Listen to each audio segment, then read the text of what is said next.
والصلاة والسلام على أشرف الأنبياء والمرسلين الحمد لله على نعمة الإسلام وكفى بها النعمة. الحمد لله على نعمة الإسلام وكفى بها النعمة. الحمد لله على نعمة الإسلام وكفى بها النعمة. حضرت ذیوکار آج کی اصال ثواب کی محفل پر انتہائی محترم حاجی غلام رسول محمد صاحب کے اصال ثواب کے لیے انعقاد پذیر ہے. اللہ رب العزت سے دعا ہے اللہ کریم مرحوم کی کامل بخشش اور مغفرت فرمائے. اللہ رب العزت ان کے لواحقین خصوصاً برادر محمد ندیم رسول صاحب، وسیم رسول صاحب اور نعیم رسول صاحب کے اہل خانہ کو صبر جمیل عطا فرمائے. میں نے قرآن کریم سے ایک ایسی آیہ مبارکہ تلاوت کی ہے جو منشور حیات ہے اور مقصد حیات بھی ہے.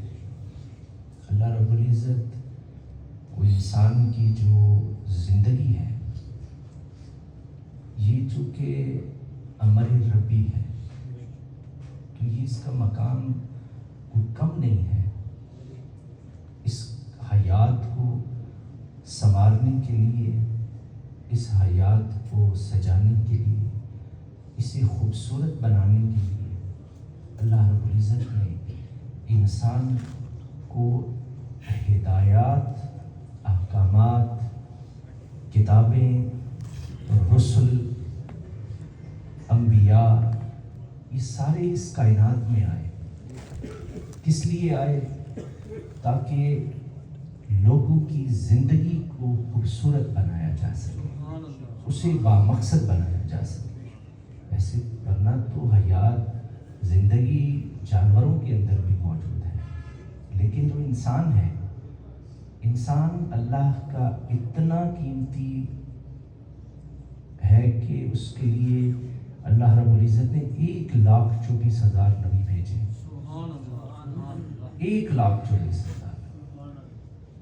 اور حضرت نوح علیہ السلام آپ نے 950 سال تبلیغ کی لوگوں کو. کتنے؟ 950 سال. انسان کتنا قیمتی ہے میں آپ کے سامنے عرض کر رہا ہوں. اس کی حیات کو سنوارنے کے لیے رب کریم کی ذات والا صفات کس قدر سنجیدگی کے ساتھ اور حضرت نوح علیہ السلام 950 سال لوگوں کی زندگی کو سنوارنے کا فریضہ انجام دیتے رہے. کب؟ قرآن کہتا ہے لیلا و نہارا، دن کو بھی اور رات کو. 950 سال کے نتیجے میں جن لوگوں نے حضرت نوح علیہ السلام کے ہاتھوں میں ہاتھ دیا وہ 80 یا 85 افراد تھے. کتنے؟ 80 یا 85 افراد. دیکھیے یہ ظرف صرف نبی کا ہے. عام ہمارے جیسے لوگوں کا ظرف یہ نہیں ہے. ہم تو ہماری کوئی بات ایک دفعہ سنیں ہم اس کو متوجہ کرتے ہیں، دوسری دفعہ، تیسری دفعہ، بعد میں بندہ کہتا ہے کہ جا جتھے مرضی جو مرضی پہ آ کر میرے لوگ مار. لیکن نبی ایسا نہیں کرتے. دیکھیے 950 سال حضرت نوح لوگوں کو رب کی طرف بلاتے رہے. اور قرآن کہتا ہے کہ حضرت نوح لوگوں کو بازاروں میں بھی اللہ کی طرف بلاتے تھے. کہیں دیکھا یہ میچ کھیل رہے ہیں وہاں پہنچ جاتے ہیں، وہاں جا کے دعوت دیتے. دیکھتے یہ بندہ دوسرے کے سامنے بات نہیں سنے گا پھر اس کے گھر چلے جاتے اور اس کو تنہائی میں رب کی ذات کی طرف بلاتے. صرف بتانا یہ مقصود ہے کہ رب کریم کو کس قدر محبوب ہے انسان، کتنی قدر ہے رب کے ہاں انسان کی. اور حضرت جبریل امین رسول اللہ کی بارگاہ میں 2,500 مرتبہ حاضر ہو گئے. کن کے لیے؟ لوگوں کی بھلائی کے. اس کا مطلب ہے رب کے ہاں ایک ایک انسان قیمتی ہے، ایک ایک انسان، امیر غریب گورا کالا پڑھا لکھا ان پڑھ، ہر شخص رب کے ہاں قیمتی ہے، اسے نظر انداز نہیں کیا جاتا۔ قرآن نے فرمایا اہدنا الصراط المستقیم، مالک ہمیں سیدھی راہ دکھا، یہ نہیں کہا کہ صرف مجھے سیدھی راہ پہ رکھنا، میں نہیں، ہم سب کو، اس میں تمام لوگ شامل ہیں۔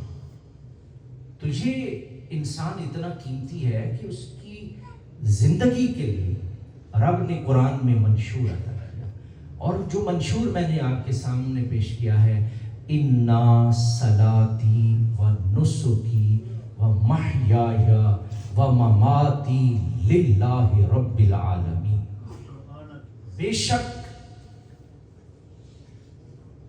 میری نماز،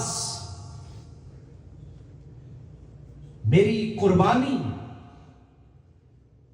میری زندگی، میری موت للہ رب العالمین، میرے رب کے لیے ہے۔ اس آیت میں منشور بھی ہے اور ایک روحانی پہلو بھی ہے، روحانی پہلو کے ساتھ ساتھ اخلاقی پہلو بھی ہے۔ ایک تو یہ منشور حیات ہے، فرمایا کہ جب ہم میرے شیخ حضرت جسٹس پیر محمد کرم شاہ الازہری رحمہ اللہ، آپ کے فرامین میں ہے، آپ جب ہم پڑھتے تھے تو اس وقت آپ نے اپنے طلباء کے لیے ایک منشور رکھا تھا۔ وہ منشور کیا تھا؟ آپ فرمایا کرتے تھے کہ یہ جو آیت ہے، اسے جب تم میرے مدرسے سے پڑھ کے چلے جاؤ تو اسے جس کمرے میں رہتے ہو اس کمرے میں اس آیت کو لکھ لینا اپنے سامنے، تاکہ تمہاری نگاہ پڑتی رہے۔ کرم شاہ نے تمہیں اس لیے نہیں پڑھایا کہ تم دین پڑھو اور اس دین کے ذریعے سے صرف دنیا کماؤ، تمہیں اس چیز کا احساس ہونا چاہیے کہ میں نے اگر اس دین کو پڑھا ہے تو میں اس دین کے ساتھ صرف اور صرف اللہ کے دین کی خدمت صرف میری زندگی کا مقصد ہو۔ اِنَّا صَلَاتِي، میری نماز، میری قربانی، میری زندگی کا ایک ایک عمل، اور میری موت بھی للہ رب العالمین، اپنے رب کے لیے۔ کبھی یہ تصور بھی نہ کرنا کہ تمہاری زندگی کا کوئی عمل رب کی رضا اور اخلاص سے خالی ہو۔ اخلاص اس آیت میں منشور حیات یہ ہے کہ میں نماز پڑھ رہا ہوں تو اللہ کے لیے، اس کے لیے اللہ کے لیے۔ ہم اپنے رب کے ساتھ سودا نہیں کرتے، ہماری عبادت اخلاص سے خالی نہیں ہے، ہماری سخاوت اخلاص سے خالی نہیں ہے، ہماری زندگی کے اعمال صرف رب کے ساتھ نہیں ہیں، ہم چاہتے ہیں لوگوں کو بھی اس کی خبر ہونی چاہیے ضرور۔ نبی کریم صلی اللہ علیہ وسلم، بخاری کی حدیث پاک ہے، حضور فرماتے ہیں کہ قیامت کے دن ایک قاری، ایک سخی اور ایک شہید کو بلایا جائے گا۔ اللہ کریم فرمائیں گے اس قرآن پڑھنے والے کو، وہ قاری جو ہے وہ قرآن کا واعظ بھی ہو سکتا ہے، وہ قرآن سکھانے والا بھی ہو سکتا ہے، وہ قرآن کی تعلیم عام کرنے والا بھی ہو سکتا ہے۔ اللہ کریم فرمائیں گے اسے جہنم میں پھینک۔ وہ عرض کرے گا مالک میں ساری زندگی قرآن پڑھتا بھی رہا، پڑھاتا بھی رہا، لوگوں کو سکھاتا بھی رہا، تو مجھے جہنم میں کیوں پھینکا جا رہا ہے؟ اللہ کریم نے فرمایا تیرا مقصد یہ نہیں تھا جو تو کہہ رہا ہے، تیرا مقصد تھا تاکہ لوگ تیری قرات پر، قرآن پر، تیرے واعظ پر، تیری نصیحت پر لوگ خوش ہوتے، لوگ کہتے واہ جی واہ کیا خوبصورت قرآن پڑھتا ہے، کیا قرات ہے، کیا اللہ نے آواز دی ہے، کیا انداز دیا ہے۔ تو یہ چاہتا تھا فرمایا اور لوگ کہتے رہے ہمارے پاس تیرا کوئی حصہ نہیں، جاؤ جہنم میں۔ پھر اس کے بعد ایک سخی کو لایا جائے گا، فرمایا جائے گا اسے بھی جہنم میں پھینکو۔ وہ کہے گا مالک میں تیری راہ میں دنیا میں اپنا مال خرچ کرتا رہا تیرے لیے۔ اللہ کریم فرمائیں گے نہیں، میرے لیے نہیں۔ اہل ایمان کی ایک نشانی ہے جب وہ اپنا مال خرچ کرتے ہیں، اللہ نے فرمایا یاد رکھنا وَمِمَّا رَزَقْنَاهُمْ يُنْفِقُونَ، یہ اہل ایمان کی نشانی ہے کہ ان کو یہ یقین ہوتا ہے یہ مال رب کا دیا ہوا ہے جو ہم خرچ کر رہے ہیں۔ یہ اہل ایمان کی سورہ بقرہ میں نشانی بیان فرمائی۔ وہ کہے گا نہیں میں تو تیرے لیے لوگوں کی خدمت کرتا رہا، سخاوت کرتا رہا، لوگوں کو آسانیاں دیتا رہا۔ فرمایا نہیں، تیرا مقصد تھا تاکہ لوگ تجھے سخی کہیں، لوگ تیری واہ واہ کرتے رہیں، اس لیے تیرا ہمارے پاس کوئی حصہ نہیں۔ ہم نے دنیا میں ہی لوگوں سے تیری واہ واہ کروا دی تھی، تو رب کے ساتھ سودا کرنے کا روادار نہیں تھا، تو رب کو راضی نہیں کرنا چاہتا تھا، تو چاہتا تھا لوگ تجھے سخی کریں۔ ہم نے کہلوا دیا، بات ختم ہو گئی، تیرا بھی کوئی اجر نہیں۔ پھر ایک شہید کو لایا جائے، وہ شہید کہے گا مالک میں نے تیری خاطر جان دی، میں نے تیری خاطر جان دی۔ نشان حیدر کی خواہش لے کر جانے والا شہید نہیں ہوتا۔ شہید کی نشانی یہ ہے کہ وہ اعلی کلمت اللہ کے لیے اپنی جان قربان کرتا ہے، وہ اپنی زندگی کو رب کی رضا کی خاطر فی سبیل اللہ، کیا فی سبیل اللہ یہ لفظ سمجھ گئے؟ اس لیے اللہ کریم فرمائیں گے تیرا ہمارے پاس کوئی حصہ، اسے بھی جہنم میں پھینک دیا جائے۔ اب آپ سمجھ گئے کہ ہماری زندگی کے چھوٹے چھوٹے اعمال کا مقصد کیا ہے؟ اللہ کی رضا ہے۔ اگر رب کی ذات راضی ہے تو دیکھیے ہم نماز پڑھتے ہیں تاکہ محلے والوں کو بھی پتا ہو کہ انہیں نماز شروع کر دیتی ہے۔ ہمارے علاقے کی کالے میں دین تھے، وہ بڑی خوبصورت بات کہتے تھے، کبھی کوئی شخص تہجد شروع کر لے نا، کوئی بزرگوں میں سے، یہ اخلاقی پہلو ہے، ہم سیکھنے کے لیے میں صرف آپ کے سامنے یہ بات عرض کر رہا ہوں کہ ہم اپنی عبادات کو بھی اخلاص کے نور سے خالی کر دیتے ہیں۔ تو وہ کہتے تھے کوئی بزرگ تہجد شروع کر لے تو وہ محلے میں کہیں لڑکے کھڑے ہوں تو وہ صبح جا کے کہتا تواڈے محلے کتے بڑے بھاؤندے ہیں میرا میں تہجد واسطے جدوں اٹھیا۔ اصل میں وہ بتانا چاہتے ہیں کہ میں تہجد گزار ہوں۔ وہ کہتے ہیں کہ تہجد تے میں پڑھی ہے تے محلے والے نہ پتہ لگے تے اس تہجد کا کی فائدہ۔ تو میں اکثر ہمارے ایک دوست ہیں تو وہ کافی عمر ہو گئی تھی تو وہ اس کو پتا تھا کہ میں بھول جاتا ہوں کہ یہ تہجد پڑھتے ہیں، تو وہ نہ جب بھی میں کسی جگہ پہ وہ فوتگی پہ تقریر کر کے باہر نکلتا تو وہ کہتے کال سن جو بھی میں تہجد ویلے ہے پڑھنا مطلب صحیح پڑھنا پیا میں نہیں تسی بالکل صحیح پڑھ دے۔ تو یہ عبادت جو ہے، جو شخص خفیہ، حضور نے فرمایا صدقہ دو دائیں ہاتھ سے دو تمہارے بائیں ہاتھ کو خبر نہ ہو۔ یہ کیا ہے؟ یہ تعلق باللہ ہے۔ آپ سخاوت اگر کرتے ہیں رب کی رضا کے لیے، جو شخص خفیہ کرتا ہے میرا رب لوگوں کے دلوں میں اس کی خفیہ محبت ڈال دیتے ہیں، خفیہ محبت ڈال دیتے ہیں۔ ہم کبھی اپنے رب سے تعلق تو بنا کے دیکھیں، جب ہم اپنے اعمال کو، اپنی زندگی کو اللہ کی رضا کے تابع کر لیں گے۔ حضرت فضیل بن عیاض ہمارے سلسلہ یالیہ چشتیہ کے عظیم بزرگوں میں سے ہیں، عارف باللہ، بہت بڑی شخصیت ہیں۔ آپ فرماتے ہیں میری زندگی کا ایک وقت تھا کہ میں اسی چیز میں لگا رہتا تھا، مجھ سے کوئی ناراض نہ ہو جائے، میں لوگوں کو خوش کرنے میں لگا رہتا تھا. کہتے ہیں لیکن میں کر نہیں پایا. میں نے بڑی کوشش کی. ہم اپنی زندگی میں اپنی برادری کو راضی کرنے کے لیے، اہل علاقہ کو راضی کرنے کے لیے بہت کچھ کرتے ہیں کہ کہیں لوگ ناراض نہ ہو جائیں. حضرت فضیل کہتے ہیں کہ میں اس نتیجے پر پہنچا کہ لوگوں کو میں راضی نہیں کر سکتا. آپ بتائیے، آپ میں سے کوئی، میں ہوں یا آپ ہیں، آپ میں سے کوئی بندہ یہ کہے کہ بھائی سارا خاندان ہی میرے تے راضی ہے، سارا محلہ راضی ہے، سارا شہر راضی، کبھی بھی لوگوں سے راضی نہیں ہوتے.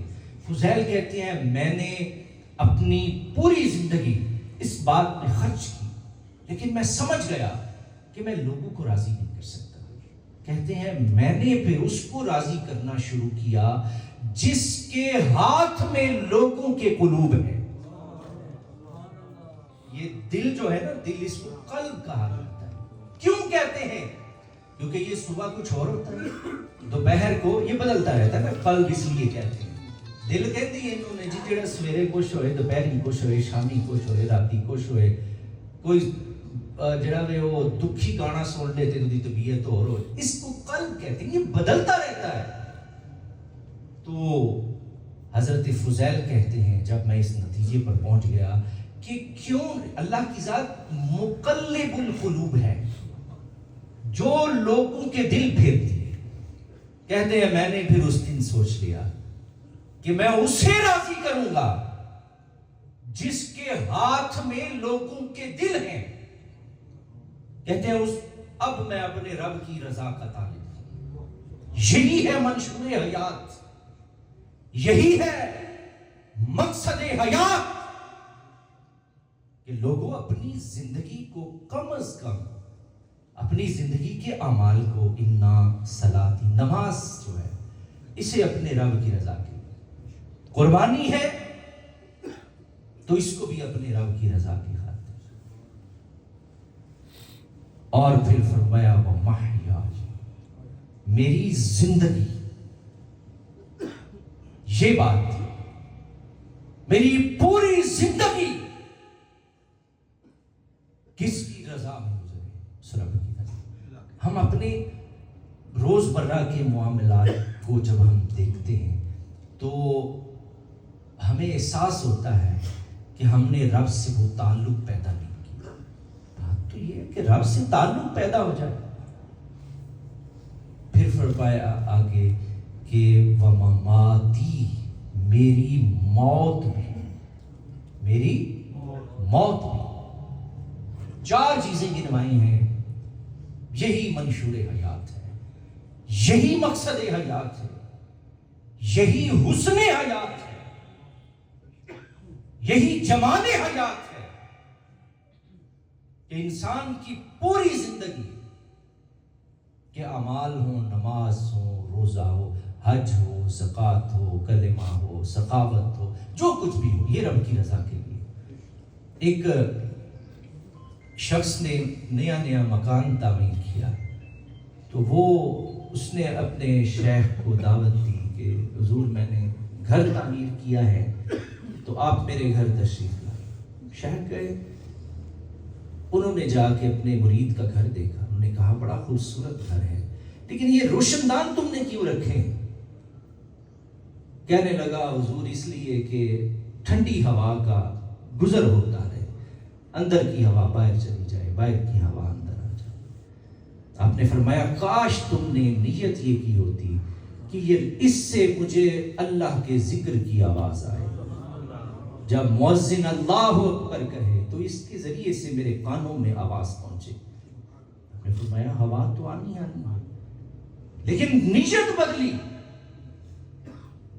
جیسے ہی اس نے مایا تیری نیت یہ ہونی چاہیے تھی، کیونکہ یہ گھر بھی تو اسی نے دیا ہے. گھر اللہ کی ذات دیتی ہے، چھت رب کی ذات دیتی ہے. فرمایا کہ تیری نیت یہ ہونی چاہیے تھی مجھے یہاں سے اللہ کے ذکر کی آواز آتی رہے، جب تک یہ برقرار رہتا تجھے ثواب ملتا رہتا. جب ہم رب سے تجارت کر لیتے ہیں، جب ہم رب سے تعلق جوڑ لیتے ہیں پھر وہ عمل انسان کو جہنم سے آزاد کر دیتا ہے. ایک عمل کی بات کی ہے میں نے، وہ سارے عمل کی بات ہی نہیں کی، ایک عمل کی بات کی. بخاری شریف میں آتا ہے ایک فاحشہ خاتون تھی، وہ گزر رہی تھی، اس نے ایک کتے کو بلکتے ہوئے دیکھا کہ یہ وہ پیاسا ہے، اس کی زبان باہر آئی تھی پیاس سے. اس نے اپنا موزہ اتارا، دوپٹے کے ساتھ اس نے اس کو باندھا اور کنویں سے پانی نکال کر اس کو پلایا. اللہ نے اس کے ایک عمل کی برکت سے اسے جہنم سے آزاد کر کے جنت عطا فرمایا. ایک عمل میں اخلاص کس قدر ہے، اخلاص کی برکت کیا ہے انسان کی زندگی میں. اتنی برکت ہے کہ اللہ رب العزت اس عمل کو جب وہ رب کی رضا کی خاطر کیا جاتا ہے تو میرا رب اس کے عمل کو بغیر حساب اجر میں بدل دیتا ہے. اللہ رب العزت جتنا چاہتے ہیں اس کو پھر اسی طرح سے اجر عطا کیا جاتا ہے. تو یہ جو میں نے 4 چیزیں آپ کے سامنے پیش کی، ان صلاتی و نسکی و محیای و مماتی للہ رب العالمین، میرے محبوب ان سے فرما دیجیے کہ ان کی زندگی کا عقیدہ کیا ہونا چاہیے. مالک میری نماز، میری قربانی، میری زندگی، میری موت صرف تیری رضا کی خاطر ہے. میں نے یہ بسر کی، میری طاقتیں بالکل کچھ بھی نہیں تھی، میں خالی دامن تھا. اس خالی دامن کو بھرا ہے تو مالک تیرے فضل نے بھرا ہے، تیرے کرم کے طفیل، تیری عطا کے طفیل، تیری نگاہ رحمت کے طفیل میں نے ساری زندگی بسر کی. میں کوئی کام بھی کر سکا نیک تو اس کی نسبت اپنی ذات کی طرف نہیں بلکہ رب کی ذات کی طرف. مالک تو نے توفیق دی تب میں وہ نیک عمل کر سکا. اللہ رب العزت سے دعا ہے اللہ کریم حاجی غلام رسول تمن صاحب کی کامل بخشش اور مغفرت فرمائے، ان کی قبر پر بے شمار رحمتوں اور برکتوں کا نزول فرمائے، ان کے اہل خانہ پر اللہ رب العزت اپنی بے شمار رحمتوں کا نزول فرمائے. وآخر دعوانا ان الحمد للہ رب العالمین. ماشاءاللہ.